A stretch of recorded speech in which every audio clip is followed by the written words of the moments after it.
మనం నీటిలో కొన్ని నిమిషాల కంటే ఎక్కువసేపు ఉండలేం, కానీ చేపలు మాత్రం 24/7 నీటిలో ఎలా బతుకుతున్నాయి? మనుషులలో రెస్పిరేషన్ లంగ్స్ ద్వారా జరుగుతుంది, కానీ చేపలలో మాత్రం రెస్పిరేషన్ గిల్స్ ద్వారా జరుగుతుంది. అవి చేప తలకు రెండు వైపులా ఉంటాయి. మనకు లంగ్స్ ఎలా ఉంటాయో చేపకు కూడా గిల్స్ అలాగే ఉంటాయి. చేపలు నోటి ద్వారా నీరు తీసుకొని గిల్స్ ద్వారా వదిలేస్తాయి. గిల్స్ లో స్మాల్ బ్లడ్ వెజల్స్ అంటే క్యాపిలరీస్ ఉంటాయి. ఈ క్యాపిలరీస్ వాటర్ లో డిజర్వ్ అయిన ఆక్సిజన్ ని అబ్జర్వ్ చేసుకొని నీటితో పాటు కార్బన్ డైఆక్సైడ్ ని వదిలేస్తాయి.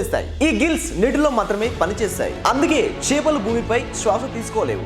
గాలిలో కంటే నీటిలో ఆక్సిజన్ లెవెల్స్ చాలా తక్కువగా ఉంటాయి. అందుచేత చేపలు నోటి ద్వారా ఎక్కువ నీరును తీసుకుంటాయి. దాంతో గిల్స్ ఎఫిషియెంట్ గా పనిచేసి చేప బతకడానికి కావాల్సిన ఆక్సిజన్ ని అందిస్తాయి. మీరు కూడా నీటి లోపల ఎంతసేపు ఉండగలరో కామెంట్ చేయండి. వీడియో నచ్చితే లైక్ చేయండి. కాంపిటేటివ్ ఎగ్జామ్స్ కు ఉపయోగపడే జీకే కరెంట్ అఫైర్స్ ని ఎప్పటికప్పుడు తెలుసుకునేందుకు మీ ఫోన్లో డైలీ బైట్స్ కరెంట్ అఫైర్స్ యాప్ను డౌన్లోడ్ చేసుకోండి.